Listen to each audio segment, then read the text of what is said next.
벙어리 삼룡이 나도향. 내가 10살이 될락말락한 때이니까 지금으로부터 14, 15년 전의 일이다. 지금은 그곳을 청엽정이라 부르지만은 그때는 연화봉이라고 이름하였다. 증남대문에서 바로 내려다 보면은 오종포가 놓여있는 산등성이가 있으니 그 산등성이 이쪽이 연화봉이요, 그 새에 있는 동네가 역시 연화봉이다. 지금은 그곳에 빈민굴이라고 할 수밖에 없이 지저분한 촌락이 생기고 노동자들 밖에 살지 않는 곳이 되어버렸으나 그때는 자기네 딴은 행세한다는 사람들이 있었다. 집이라고는 10여 호밖에 있지 않았고 그곳에 사는 사람들은 대개 과목밭을 하고 또는 채소를 심거나 그렇지 아니하면 콩나물을 길러서 생활을 하여 갔었다. 여기에 그중 큰 과목밭을 갖고 그중 여유 있는 생활을 하여 가는 사람이 하나 있었는데 그의 이름은 잊어버렸으나 동네 사람들이 부르기를 오생원이라고 불렀다. 얼굴이 동탕하고 목소리마저 마치 여름의 버드나무에 앉아서 길게 목 느려오는 매미 소리같이 쩌르렁 쩌르렁 하였다. 그는 몹시 부지런한 중년 늙은이로 아침이면 새벽 일찍 일어나서 앞뒤로 뒷짐을 지고 돌아다니며 집안일을 보살피는데 그 동네에는 그가 마치 시계와 같아서 그가 일어나는 때가 동네 사람이 일어나는 때였다. 만일 그가 아침에 돌아다니며 잔소리를 하지 않으면 동네 사람들이 이상하여 그의 집으로 가보면 그는 반드시 몸이 불편하여 누워 있었다. 그러나 그와 같은 때는 1년 365일에 한 번 있기가 어려운 일이요, 이태나 3년에 한 번 있거나 말거나 하였다. 그가 이곳으로 이사를 온 지는 얼마 되지 아니하나 그가 언제든지 감투를 쓰고 다니므로 동네 사람들은 양반이라고 불렀고 또 그 사람도 동네 사람에게 그리 인심을 잃지 않으려고 섣달이면 북어회, 김톳을 동네 사람에게 나눠주며 농사 때 쓰는 연장도 넉넉히 장만한 후 아무 때나 동네 사람들이 쓰게 하므로 그 동네에서는 가장 인심후하고 존경을 받는 집인 동시에 세력 있는 집이다. 그 집에는 삼룡이라는 벙어리 하인 하나가 있으니 키가 본시 크지 못하여 땅딸 보이고 고개가 달라붙어 몸뚱이에 대강이를 갖다 붙인 것 같았다. 거기다가 얼굴이 몹시 얽고 입이 크다. 머리는 전에 새꼬랑지 같은 것을 주인의 명령으로 깎기는 깎았으나 불밤송이 모양으로 언제든지 푸하고 일어섰다. 그래 걸어 다니는 것을 보면 마치 옴두꺼비가 서서 다니는 것 같이 숨차 보이고 더디어 보인다. 동네 사람들이 부르기를 삼룡이라고 부르는 법이 없고 언제든지 벙어리, 벙어리라고 하든지 그렇지 않으면 앵모, 앵모한다. 그렇지만 삼룡이는 그 소리를 알지 못한다.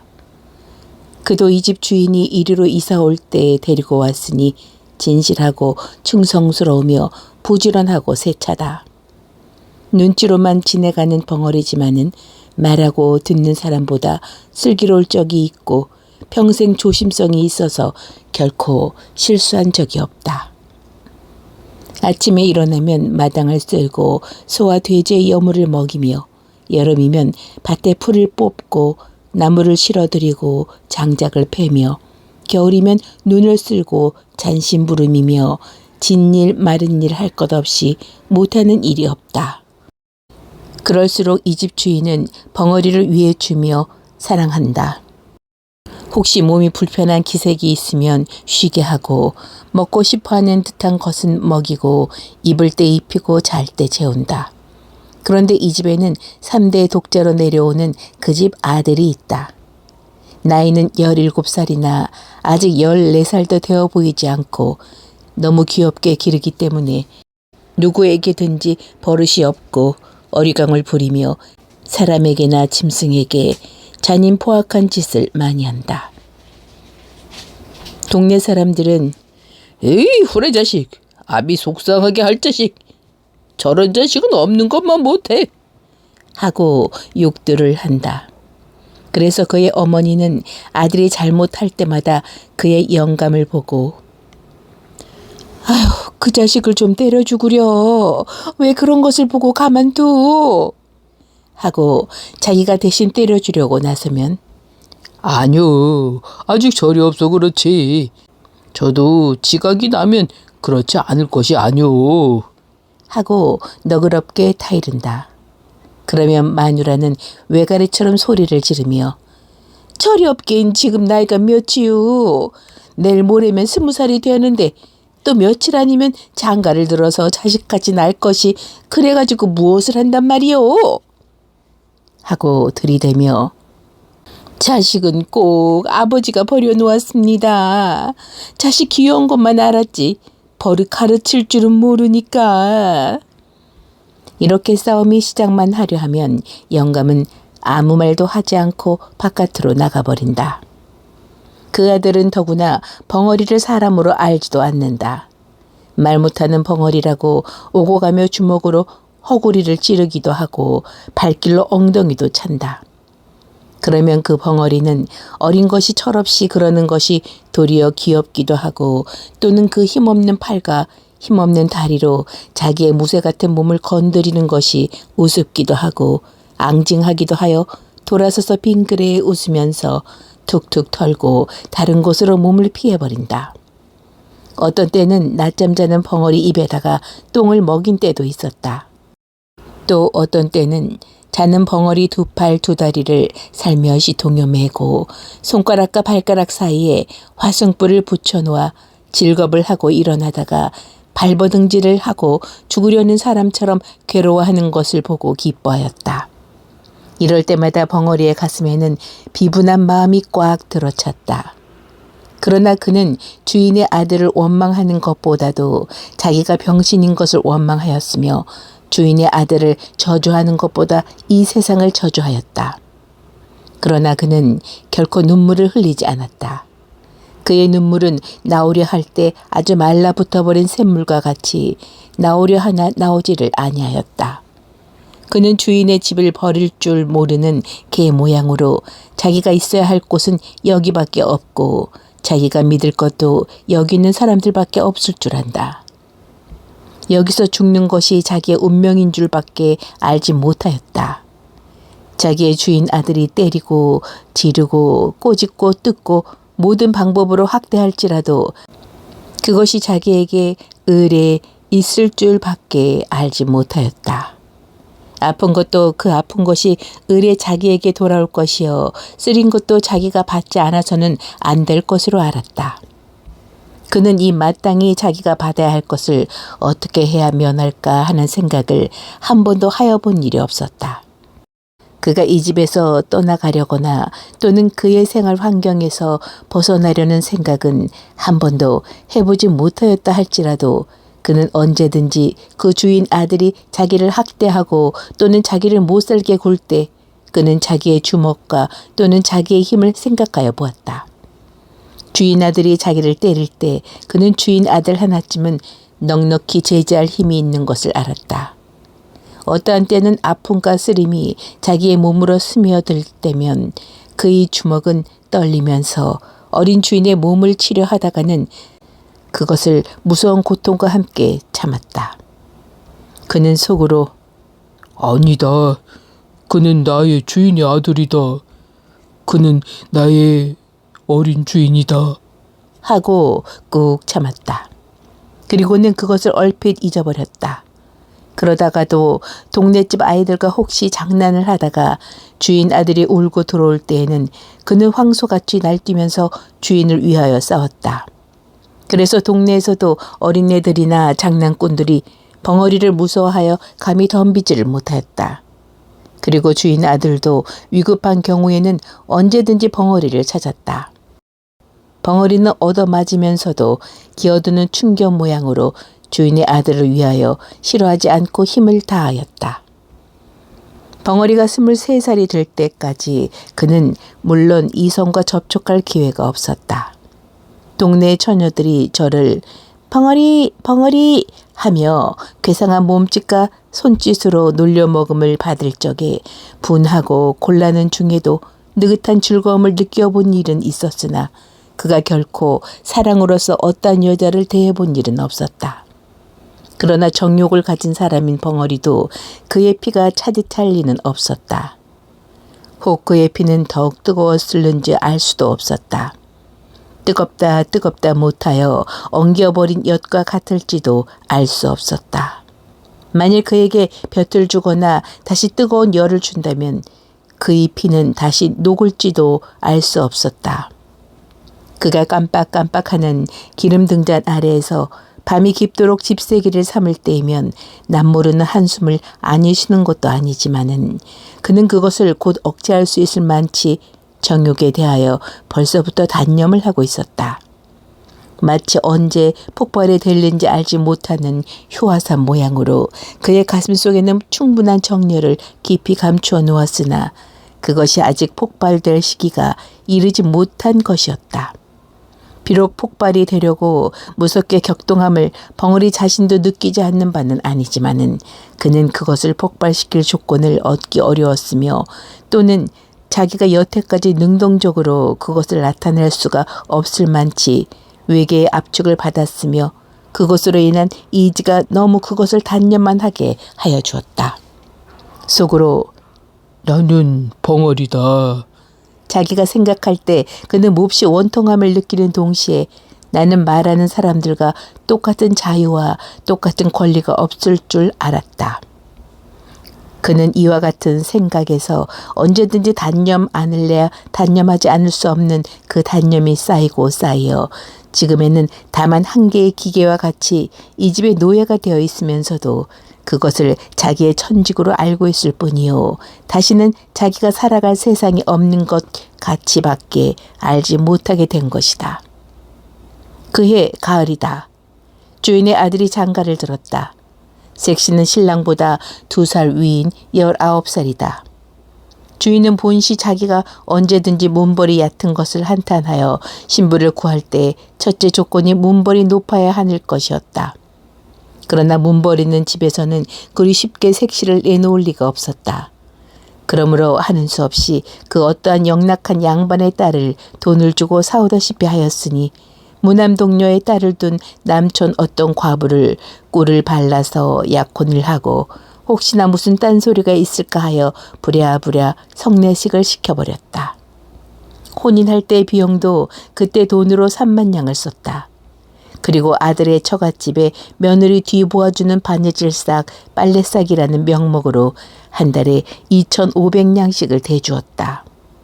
신부는 자기 아버지가 돌아가기 전까지만 해도 상당히 견디기도 하고 또는 금지옥욕같이 기른 터이라 구식 가정에서 배울 것, 익힐 것은 못한 것이 없고 또는 본래 인물이라든지 행동 거지에 조금도 구김이 있지 아니하다. 신부가 오자 신랑의 흠절이 생기기 시작하였다. 아유, 신부에게다 대면 두루미야 까마귀지. 아직도 철딱서니가 없어. 색시에게 쥐어 지내겠지. 신랑에겐 과지. 동네집 말 좋아하는 옆에네들이 모여 앉으면 이렇게 비평들을 한다. 어떠한 남의 걱정 잘하는 마누라님은 간혹 신랑을 보고 그대로 세워놓고 글쎄 인제는 어른이 되었으니 셈이 좁나요? 저러고 어떻게 색시를 거느려 가누? 색시방에 들어가기가 부끄럽지 않남? 하고 들이대다시피 하는 일이 있다. 이럴 적마다 신랑의 마음은 그 말하는 이들이 미웠다. 일부러 자기를 부끄럽게 하려고 하는 것 같아서 그 후에 그를 만나면 말도 안 하고 인사도 하지 않는다. 또 그의 고모가 되는 이가 와서 자기 조카를 보고 인제는 어른이야. 너도 그만하면 지각이 날 때가 되지 않았니? 네 처가 부끄럽지 아니하냐? 하고 타이를 적마다 그의 마음은 그 말하는 사람이 부끄럽다는 것보다도 자기를 이렇게 하게 한 자기 아내가 더욱 밉살머리스러웠다. 옆에 내가 다 무엇이야? 저 빌어먹을 년이 들어오더니 나를 이렇게 못살게 굴지. 혼이 난 지 며칠이 못 되어 그는 색시방에 들어가지를 않았다. 집안에서는 야단이 났다. 마치 돼지나 말새끼를 혼례시키려는 것 같이 신랑을 색시방으로 집어넣으려 하나 막무가내였다. 그럴 때마다 신랑은 손에 닥치는 대로 집어 때려서 자기의 외서촌 누이의 이마를 뚫어서 피까지 나게 한 일이 있었다. 집안 식구들은 하는 수가 없어 맨 나중으로 아버지에게 밀었다. 그러나 그것도 소용이 없을 뿐더러 풍파를 더 일으키게 하였다. 아버지께 꾸중을 듣고 들어와서는 다짜고짜로 신부의 머리채를 쥐어잡아 마루 한복판에 태지를 쳤다. 그리고는 이년 네 집으로 가라. 보기 싫다. 내 눈 앞에서 보이지도 마라. 하였다.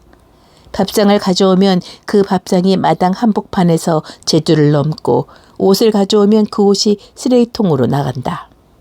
이리하여 색시는 시집 오던 날부터 팔자 한탄을 하고서 날마다 밤마다 우는 사람이 되었다. 울면 요사스럽다고 때린다. 또 말이 없으면 빙충 맞다고 친다.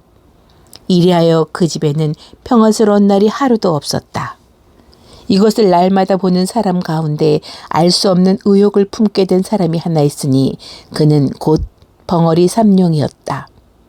그렇게 예쁘고 유순하고 그렇게 얌전한 벙어리의 눈으로 보아서는 감히 손도 대지 못할 만큼 선녀 같은 색시를 때리는 것은 자기의 생각으로는 도저히 풀 수 없는 의심이다.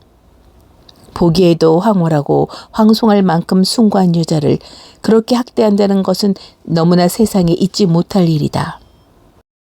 자기는 주인 세서방에게 개나 돼지같이 얻어맞는 것이 마땅한 이상으로 마땅하지만은 선녀와 짐승의 차가 있는 색시와 자기가 똑같이 얻어맞는 것은 너무 무서운 일이다. 어린 주인이 천벌이나 받지 않을까 두렵기까지 하였다. 어떠한 달밤 사면은 고요적막하고 별들은 드문드문 눈들만 깜빡이며 반달이 공중에 달려있어 수은으로 세상을 깨끗하게 닦아낸 듯이 청명한데 삼룡이는 검둥개 등을 쓰다듬으며 밖마당 멍석 위에 비스시 드러누워 하늘을 쳐다보며 생각하여 보았다. 주인 색시를 생각하면 공중에 있는 달보다도 더 곱고 별들보다도 더 깨끗하였다. 주인 색시를 생각하면 달이 보이고 별이 보였다. 삼라 만상을 씻어내는 은빛보다도 더 흰 달이나 별의 광채보다도 그의 마음이 아름답고 부드러운 듯하였다. 마치 달이나 별이 땅에 떨어져 주인 새아씨가 된 것도 같고 주인 새아씨가 하늘에 올라가면 달이 되고 별이 될 것 같았다. 더구나 자기를 어린 주인이 때리고 꼬집을 때 감히 입 벌려 말은 하지 못하나 측은하고 불쌍히 여기는 정이 그의 두 눈에 나타나는 것을 다시 생각할 때 그는 부들부들한 개 등을 어루만지면서 감격을 느꼈다. 개는 꼬리를 치며 자기를 귀여워하는 줄 알고 벙어리의 손을 핥았다. 삼룡이의 마음은 주인아스를 동정하는 마음으로 가득 찼다. 또는 그를 위하여서는 자기의 목숨이라도 아끼지 않겠다는 의분에 넘쳤다. 그것이 마치 살구를 보면 입속에 침이 돋는 것 같이 본능적으로 느껴지는 감정이었다. 새댁이 온 뒤에 다른 사람들은 자유로운 안 출입을 금하였으나 벙어리는 마치 개가 마음대로 안에 출입할 수 있을 것 같이 아무 의심 없이 출입할 수가 있었다. 하루는 어린 주인이 먹지 않던 술이 잔뜩 위하여 무지한 놈에게 맞아서 길에 자빠진 것을 업어다가 안으로 들여다 놓인 일이 있었다. 그때 아무도 안에 있지 않고 다만 새색시 혼자 방에서 바느질을 하고 있다가 이 꼴을 보고 벙어리에 충성된 마음이 고와서 그 후에 비단 헝겊 조각으로 부시 쌈지 하나를 하여 준 일이 있었다. 이것이 세서방님의 눈에 띄었다. 그래서 색시는 어떤 날 밤 자던 몸으로 마당 복판에 머리를 푼 채 내동댕이가 쳐졌다. 그리고 온몸에 피가 맺히도록 얻어맞았다. 이것을 본 벙어리는 또다시 의분의 마음이 뻗쳐 올라왔다. 그래서 미친 사자와 같이 뛰어들어가 세서방님을 내어 던지고 새색시를 둘러매었다. 그리고는 나는 수리와 같이 바깥사랑 주인 영감이 있는 곳으로 뛰어가 그 앞에 내려놓고 몸짓과 손짓을 10번 20번 거푸하며 하소연하였다. 그 이튿날 아침에 그는 주인 세서방님에게 물풀에로 얼굴을 몹시 얻어맞아서 한쪽 뺨이 눈을 얼러서 피가 나고 주먹같이 부었다. 그 때릴 적에 세서방의 입에서 나오는 말은 이 흉측한 벙어리 같으니 내 옆에 내를 건드려? 하고 부시 쌈지를 빼앗아서 갈갈이 찢어 뒷간에 던졌다. 그리고 이놈아, 인제는 주인도 몰라보고 막 친다. 이런 것은 죽여야 해. 하고 채찍으로 그의 뒷덜미를 갈겨서 그 자리에 쓰러지게 하였다. 벙어리는 다만 두 손으로 빌 뿐이었다. 말도 못하고 고개를 몇백 번 코가 땅에 닿도록 그저 용서해 달라고 빌기만 하였다. 그러나 그의 가슴에는 비로소 숨겨있던 정의감이 머리를 들기 시작하였다. 그는 아픈 것을 참아가면서도 북받치는 분노를 억제하였다. 그때부터 벙어리는 안방에 들어가지 못하였다. 이 들어가지 못하는 것이 더욱 벙어리로 하여금 궁금증이 나게 하였다. 그 궁금증이라는 것이 묘하게 빛이 변하여 주인 아씨를 배웁고 싶은 감정으로 변하였다. 배웁지 못함으로 가슴이 타올랐다. 몹시 애상의 정서가 그의 가슴을 저리게 하였다. 한 번이라도 아씨를 볼 수 있으면 하는 마음이 나더니 그의 마음의 넋은 느끼기 시작하였다. 센티멘털한 가운데에서 느끼는 그 무슨 정서는 그에게 생명 같은 희열을 주었다. 그것과 자기의 목숨이라도 바꿀 수 있을 것 같았다. 어떤 때는 그대로 대강이로 담을 뚫고 들어가고 싶도록 주인 아씨를 배웠고 싶은 것을 꾹 참을 때도 있었다. 그 후부터는 밥을 잘 먹을 수가 없었다. 일도 손에 잡히지 않았다. 틈만 있으면 안으로 들어가고 싶었다. 주인이 전보다 많이 밥과 음식을 주어도 더 편하게 하여 주었으나 그것이 싫었다. 그는 밤에 잠을 자지 않고 집 가장자리로 돌아다녔다. 하루는 주인 세서방님이 술이 취하여 들어오더니 집안이 수선수선하여지며 계집 하인이 약을 사러 갔다 들어오는 것을 보고 그 계집 하인을 붙잡았다. 그리고 무엇이냐고 물었다. 계집 하인은 한 주먹을 뒤통수에 대이고 얼굴을 젊다고 하는 뜻으로 쓰다듬으며 둘째 손가락을 내밀었다. 그것은 그 집 주인은 엄지손가락이요. 둘째 손가락은 세서방님이라는 뜻이요. 주먹을 뒤통수에 대는 것은 여편네라는 뜻이요. 얼굴을 문지르는 것은 예쁘다는 뜻으로 벙어리에게 쓰는 암호다. 그런 뒤에 다시 혀를 내밀고 눈을 뒤집어 쓰는 형상을 하고 두 팔을 싹 벌리고 뒤로 자빠지는 꼴을 보이니 그것은 사람이 죽게 되었거나 앓을 적에 하는 말 대신의 손짓이다. 벙어리는 눈을 크게 뜨고 계집 하인에게 한 발짝 가까이 들어서며 놀라는 듯이 멀거니 한참이나 있었다. 그의 가슴은 무섭게 격동하였다. 자기의 그리운 주인 아씨가 죽었다는 말이나 아닌가. 그는 두 주먹을 마주치며 한숨을 쉬었다. 그리고는 자기 방에 무엇을 생각하는 것처럼 시간이나 두 눈만 껌뻑껌뻑 하고 앉아 있었다. 그는 밤이 깊어갈수록 궁금증 나는 사람처럼 일어섰다가 앉았다 하더니 2시나 되어서 바깥으로 나가서 뒤로 돌아섰다. 그는 도둑처럼 조심스럽게 바로 건넌방 뒤 미닫이 앞 담에 서서 주저주저 하더니 담을 넘었다. 가까이 창 앞에 서서 문틈으로 안을 살피다가 그는 진저리를 치며 물러섰다.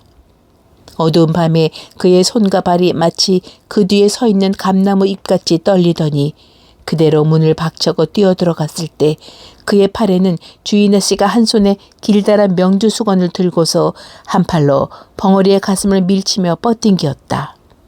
벙어리는 다만 눈이 둥그레서 헤헤 소리만 지르고 그 수건을 빼앗으려 애쓸 뿐이다. 집안에 야단이 났다. 집안이 망했군. 어디 사내가 없어도 벙어리를. 어떻든 알 수 없는 일이야. 하는 소리가 이 구석 저 구석에서 수군댄다. 그 이튿날 아침에 벙어리는 온몸이 디디긴 것이 되어 마당에 거꾸러져 입에서 피를 토하며 신음을 하고 있었다. 그 곁에서는 새서방이 쇠줄 몽둥이를 들고서 문초를 한다. 이놈! 하고는 음란한 흉내는 모조리 하여가며 건넌방을 가리킨다. 그러나 벙어리는 손을 내질 뿐이다. 또 몽둥이에는 살점이 묻어나왔다. 그리고 피가 흘렀다. 벙어리는 타들어가는 목으로 소리도 못 내며 고개만 내젓는다. 그는 피를 토하며 거꾸러지며 이마를 땅에 비비며 고개를 내흔든다. 땅에는 피가 스며든다. 새서방은 채찍 끝에 남뭉치를 달아서 가슴을 훔쳐 갈겼다가 힘껏 잡아 뽑았다. 벙어리는 그대로 거꾸러지며 말이 없었다. 새서방은 그래도 시원치 못하였다. 그는 어제 벙어리가 새로 갈아놓은 낫을 들고 달려왔다. 그는 그 시퍼렇게 드는 날을 번쩍 들었다. 그래서 벙어리를 찌르려 할지 벙어리는 한 팔로 그것을 받았고 집안 사람들은 달려들었다. 벙어리는 낫을 뿌리쳐 저리로 내던졌다. 주인은 집안이 망하였다고 사랑에 누워서 모든 일을 들은 채 만 채 문을 닫고 나오지를 아니하며 집안에서는 색시를 쫓는다고 야단이다. 그날 저녁에 벙어리는 다시 끌려 나왔다. 그때에는 주인 새서방이 그의 입던 옷과 신을 주며 눈을 부릅뜨고 손을 멀리 가리키며 가! 인제는 우리 집에 있지 못한다! 하였다. 이 소리를 듣는 벙어리는 기가 막혔다. 그에게는 이 집 외에 다른 집이 없다. 살 곳이 없었다. 자기는 언제든지 이 집에서 살고 이 집에서 죽을 줄밖에 몰랐다. 그는 새서방님의 다리를 끼어안고 애걸하였다. 말도 못하는 것을 몸짓과 표정으로 단곡한 뜻을 표하였다. 그러나 새서방님은 발길로 지르고 사람을 불렀다. 이놈을 당장 좀 내쫓아라. 벙어리는 죽은 개 모양으로 끌려나갔다. 그리고 대갈빼기를 개천구석에 들이박히면서 나가 곤드러졌다가 일어서서 다시 들어오려 할 때는 벌써 문이 닫혀 있었다. 그는 문을 두드렸다. 그의 마음으로는 주인 영감을 찾았으나 부를 수가 없었다. 그가 날마다 열고 날마다 닫던 문이 자기가 지금은 열려 하나 자기를 내어 쫓고 열리지를 않는다. 자기가 건사하고 자기가 거두던 모든 것이 오늘에는 자기의 말을 듣지 않는다. 어려서부터 지금까지 모든 정성과 힘과 뜻을 다하여 충성스럽게 일한 값이 오늘에는 이것이다. 그는 비로소 믿고 바라던 모든 것이 자기의 원수란 것을 알았다.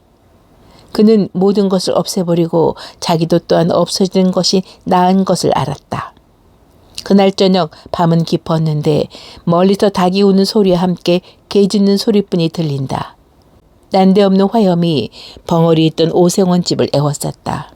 그 불을 미리 놓으려고 준비하여 놓았는지 집 가장자리 쭉 돌아가며 흩어놓은 풀에 모조리 돌라붙어 공중에서 내려다보면 집의 윤곽이 선명하게 보일 듯이 타오른다. 불은 마치 피 묻은 살을 맛있게 잘라먹는 요마의 혓바닥처럼 날름날름 집 한 채를 3시간에 먹어버렸다. 이와 같은 화염 속으로 뛰어들어가는 사람이 하나 있으니 그는 다른 사람이 아니라 낮에 이 집을 쫓겨난 삼룡이다. 그는 먼저 사랑에 가서 문을 깨뜨리고 주인을 업어다가 밭 가운데 놓고 다시 들어가려 할때 그의 얼굴과 등과 다리가 불에 데어 쭈그러져 드는 것을 알지 못하였다. 그는 건넌방으로 뛰어들었다. 그러나 색시는 없었다. 다시 안방으로 뛰어들었다. 그러나 또 없고 새서방이 그의 팔에 매달려 구원하기를 애원하였다. 그러나 그는 그것을 뿌리쳤다. 다시 석가래의 불이 시뻘겋게 타면서 그의 머리에 떨어졌다. 그러나 그는 그것을 몰랐다. 부엌으로 가보았다. 거기서 나오다가 문설주가 떨어지며 왼팔이 부러졌다. 그러나 그것도 몰랐다. 그는 다시 광으로 가보았다. 거기도 없었다. 그는 다시 건넌방으로 들어갔다. 그때야 그는 색시가 타 죽으려고 이불을 쓰고 누워있는 것을 보았다. 그는 색시를 안았다. 그리고는 길을 찾았다. 그러나 나갈 곳이 없었다. 그는 하는 수 없이 지붕으로 올라갔다. 그는 비로소 자기의 몸이 자유롭지 못한 것을 알았다. 그러나 그는 자기가 여태까지 맛보지 못한 즐거운 쾌감을 자기의 가슴에 느끼는 것을 알았다. 색시를 자기 가슴에 안았을 때 그는 이제 처음으로 살아난 듯하였다. 그는 자기의 목숨이 다한 줄 알았을 때 그 색시를 내려놓을 때에는 그는 벌써 목숨이 끊어진 뒤였다.